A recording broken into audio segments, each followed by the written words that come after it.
వీళ్ళిద్దరు వివాహం కాగానే కొన్నాళ్ళు కైలాసానికి వెళ్ళారు.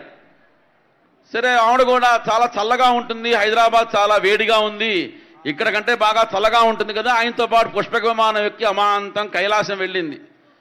అయ్యవారు ఎప్పుడు ఖాళీ ఉంటే అప్పుడు తపస్సు చేసుకుంటూ ఉంటాడు. సరే, ఆయన మొహం ఈవిడ చూడ, ఈవిడ మొహం ఆయన చూడ, ఇలా జరుగుతూ ఉంది. కొన్నాళ్ళు గడిచిపోయింది.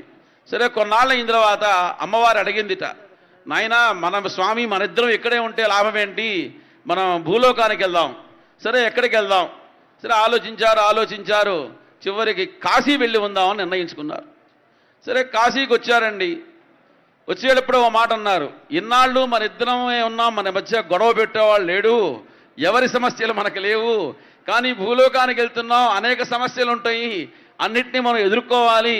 అసలు ముందు మనకంటూ సమస్య వస్తే మనమే మాట్లాడుకోవాలి తప్ప మనం ఏ పోలీస్ స్టేషన్కి కానీ ఏ కోర్టుకు కానీ వెళ్ళకూడదు అని నిర్ణయించుకున్నారు పార్వతీ పరమేశ్వరుడు. సరే, దాని ప్రకారం ఇద్దరు వచ్చారండి. సుముహూర్తం చూసుకున్నారు, మంచిగా కాశీ వచ్చారు. కాశీలో ఉన్నారు. కాశీలో ఉంటే రోజు అనేక మంది భక్తులు వస్తున్నారు. ఒకరు పెళ్లి కాలేదని, ఒకరి సంతానం లేదని, ఒకరి మంత్రి పదవి రాలేదని, ఒకరికి ఉద్యోగం లేదని, ఏవేవేవో అనేక కోరికలన్నీ కోరుతున్నారు.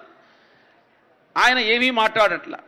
అమ్మవారు మటుకు పాపం భక్తులు ఎంతో శరణాగత దీనార్థ పరిత్రాణ పరాయణే సర్వస్యార్తిహరే దేవి నారాయణి నమోస్తుతే, సకల జనుల యొక్క ఆర్తిని తీసేయటమే ఆవిడ సంకల్పం.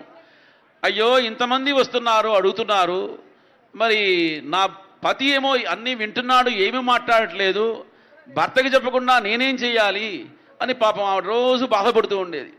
సరే, ఒక రోజున ఈయన ఉన్నట్టుండి అమాంతరం బయటికి వెళ్తున్నాడు, వస్తున్నాడు.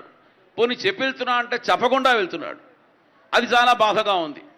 సరే, పార్వతీ అమ్మవారు అడిగింది, మంచి ఆయన మూడు చూసి, నాథా, నువ్వు అనేక మంది భక్తులు వచ్చి అనేక సమస్యలు చెబుతున్నారు, ఒక్క సమస్యని నువ్వు వినట్లేదు, అసలు పట్టించుకున్నట్టుగా ప్రవర్తిస్తున్నావు, మాతృహృదయం నాకు చాలా బాధగా ఉంది, మరి నువ్వేమో ఎక్కడికో వెళ్తున్నావు, ఏం చేస్తున్నావు అని నిలదీసిందండి.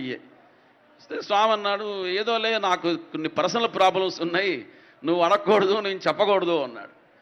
కాదు, అట్లా చెప్పకుండా ఉంటే మరి ఇంకా అనుమానం పెరుగుతుంది కదా, అంచేత ఏం లేదు, కాశీలో చాలామంది పోదామని వస్తారు, ఆ పోయే వాళ్ళకి ముక్తినిస్తున్నాను అన్నాడు. ఆవిడ అమాంతం ముక్కు మీద వేలేసుకుంది. జగదంబిక మాతృహృదయం యాదేవి సర్వభూతేషు మాతృరూపేణ సంస్థిత. ఆవిడ చాలా బాధపడ్డది.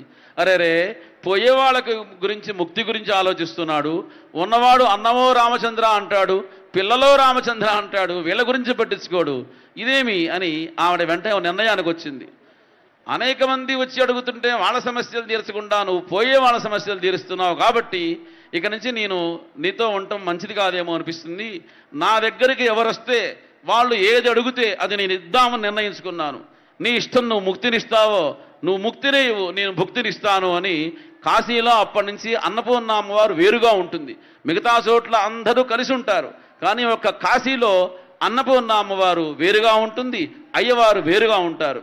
కాబట్టి ఆయన పరమేశ్వరుడు ముక్తిని ఇవ్వటం కోసం అక్కడ కూర్చున్నాడు.